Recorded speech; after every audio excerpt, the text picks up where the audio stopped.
Hey Malk, all right, starting part two. Hopefully, I'll try to get through this pretty quick. I have a fundraising thing tonight. Well, it's more of somebody's been giving, and so I've just headed over to their house, and they couldn't come to the fundraising thing on Sunday. So hopefully, God willing, I'll be over there for dinner and then share with them. But anyway, yeah, I've got about, say, 25 minutes ish. Hopefully, I'll do it faster than that, though. All right, so just on part two, let's see, just in case there's a break between these two videos, well, there is for me. What are they about? So the first part was the roles and responsibility of the pastor in terms of vision. And then this is just going to walk through the people involved within the ministry itself, and then the different roles and responsibilities. Actually, and this was my favorite part about the book, it was just at such a granular level. So what are the roles and responsibilities there? All right. We've got, you know what, I'm going to move, well, I'll move myself in a second, but, all right. First role and responsibility of the pastor is to lead and to shepherd. And then within that, there's a number of categories. So the pastor loves and leads. Loves, if you're the overseeing pastor, you should have an evident, well, of course, all of them, but particularly the overseeing pastor of a ministry. Yeah, you should have an evident love for those who work and serve in the children's ministry. And then the leadership is going to have a number of different perspectives to it. So the main thing on leading is just to lead. So to guide the staff and volunteers and parents in a gospel-centered, God-glorifying direction, providing teaching, priorities, and guidance for the program. So just leading kind of towards those things within the vision, I think, essentially is what it means. Leading, taking responsibility for failure, being a servant leader, Mark 10, and then emphasizing things like safety is a priority. We're going to be gospel-centered and stuff like that. I think that's kind of, summarized there in shows evident love, and then guides, sets priorities, serves the people, takes responsibilities for failure. Second one, listens and communicates. Basically, I think what he's getting at here is that there is, I'll jump back there. There should just be a lot of communication between the two. So I think on a few different levels. So like there's deliberate shepherding, including, I guess that's kind of the mindset here. It's deliberate shepherding as opposed to just ad hoc elements. And what that means is regular communication between the two. There's communicating as well. It means just like a pastor is communicating within it by providing training, delegating, and working as a liaison the other way. That'll come back more later. And then communicating by helping evaluate and manage those working within the ministry. The last one, I probably shouldn't have done the stuff on the right here, but the last thing actually on listens and communicates is should be able to chat. So in addition to kind of regular communication and regular meetings to talk through the state of the ministry, there should be availability to chat. And then another element, engages hard things head on, solves problems, has the hard conversations. Say, I think the example in the book was like if a child is biting someone else, I'm just going to move myself up here for the time being. If a child is, say, biting someone else or something like that, you talk to the parents, and then you make unpopular decisions like shutting down a class, as opposed to just letting people continue serving in it without being in the service. And he'll kind of get to that later. There's some other elements to it. So in addition to that, the role of the pastor is to trust the team. So trust the team to do their work. There's obviously a bit of wisdom needed in terms of competency level of the people there. But the point here is that a shepherd is somebody who does trust competent people and isn't a micromanager there. Again, here, so sets limits on things. So this is a big element for them. The role of the pastor is actually to make sure that people aren't missing church more than once a month. because the spiritual priority of the people is more important than even kind of what seems like an outwardly well-functioning thing. So within particularly one of their churches, I think maybe both, there is they just will shut down a church. They'll shut down a class on a Sunday, and the parents will show up, and there won't be teachers, and they'll just kind of let people know that there aren't enough volunteers, and some people will be mad. And then that's where it's again kind of the pastor's role to have the hard conversations there with those parents who are upset. But it is the job of the pastor to set the limits for the spiritual safety and well-being of the people in that way. And then the final element there is, I put the communicates, just communicates, or the pastor communicates.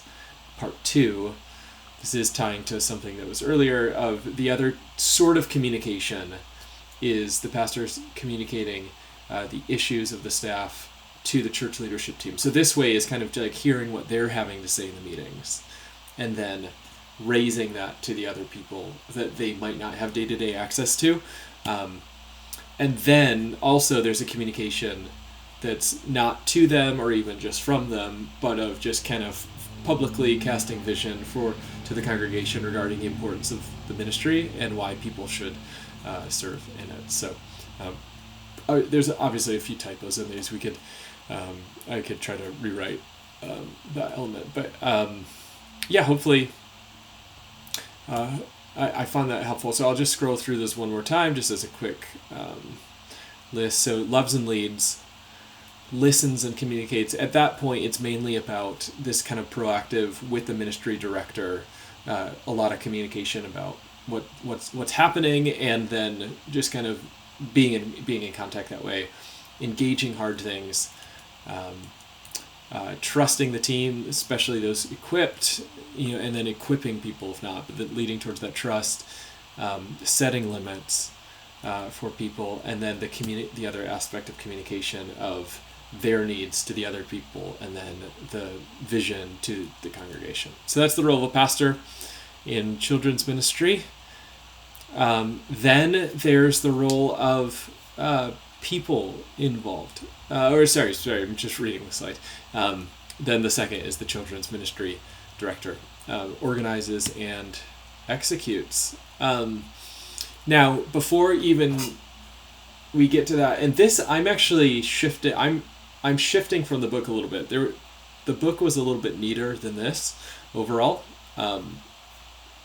But I actually think kind of in what they said, I'm actually grouping 3 things. Again, you wouldn't see this if you read the book, but I think in terms of the organization, but in terms of how they described it, I think it actually is fair to the book itself. Because it is clear that the pastor and ministry director have some sort of shared overlapping responsibilities here.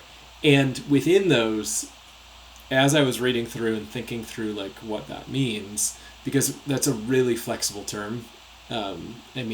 Some people think shared responsibility is 99% and 1%. Other people like view 50-50.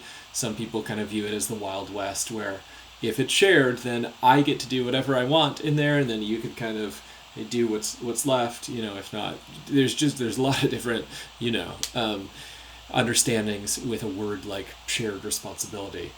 So hopefully I'll try to give some notes on that, because I actually think that this is where some of those things are. By the way, the reason why I actually think about these things is if you don't know who's responsible, then something can fall through the cracks really easily.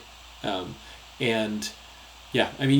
it's exactly why you've been having us, the action item is attached to somebody's name for the next week at staff meetings. So just kind of, again, going along with what we're doing, but trying to then drive that into what these things are. So it doesn't mean the same thing from function to function. But what sharing responsibilities means is it's a matter of prudence. There is just kind of a matter of prudence of, and it'll look different from place to place. So the first thing to do with there's I think 3 of these things. They might have said 4, but I think 2 of them were the same. So there's recruiting that is shared. What what does that look like? It's kind of in these two areas. So the pastor does this public vision casting to the congregation, and they would open up slots for public requests, whether it's by them or by the. I think at College Church, Charisse would be up there. She's the kids ministry director. She would actually give kind of this request of how many people we need and stuff like that. But then the ministry director, mainly in terms of, obviously there could be an announcement Sunday morning. That's not that big of a deal. It takes only probably a couple minutes to prep it. They do the day-to-day recruiting. Charisse had all of the sheets of how many slots there were, who's been emailed, et cetera, stuff like that. I'm going to move myself back down, by the way.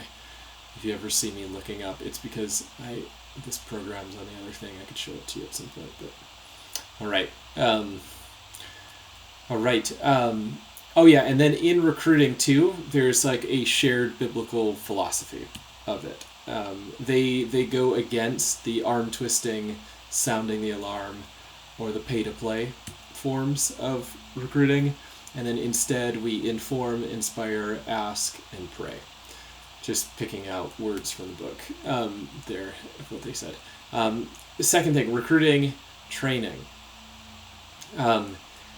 It's a shared training thing. Again, I actually think, there's a shared training. In some senses, by the way, for some of this is, it's good to say shared in the sense of neither party, obviously both parties have responsibilities, but actually neither party is allowed to say that you're not part of this at all.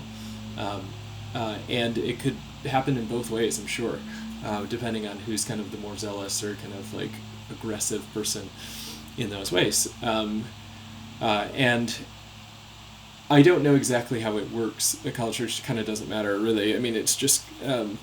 But I think, to me, it would make sense that if a pastor is overseeing this ministry, that they would do some level of vision casting about the larger principles at some point in the training, whereas the ministry director would take care of all of the day-to-day things. Although I don't think it would probably be good to have that clear of a divide, in the sense of like they don't get any of that sort of element to it at all. But I think that would, they're obviously passionate about this too, so they would have some thoughts. Anyway, it's probably a judgment call based on that. But in terms of their training that they talked about, there's training on vision and principles and practicalities. So really kind of the whole gambit is that. And it was helpful to see, so the training model for these places is mainly actually an apprenticeship model. It's just mainly somebody sitting in on a class, watching other people do it. Or I think within a lot of these ministries, there's a differentiation between somebody who's just working with the kids and helping, and then there's a teacher in the classroom. And then I think above them, maybe there could even be coaches who, or assistant ministry directors or something like that. But I think at a simplest level, there's just helpers within a room. There's the teacher within the room that does this Sunday school story. And then there's that, and it's not like that Sunday school story is actually just given to everybody week in and week out. There is a teacher, and then you watch that teacher over the course of time, and then you can become one too. They actually said that this is really helpful, especially for fathers to watch, because they just have less responsibility with kids very often, and so they got to watch an older woman teach and talk to kids at their level, and that really helped them in that way. Okay. Maybe they weren't in with just, I don't know. It did help. I forget what it is. You would think normally, maybe there was a big enough age difference, but I think you would think normally at some point you probably wouldn't pair two people of different genders in the same classroom unless it's a big enough age difference. But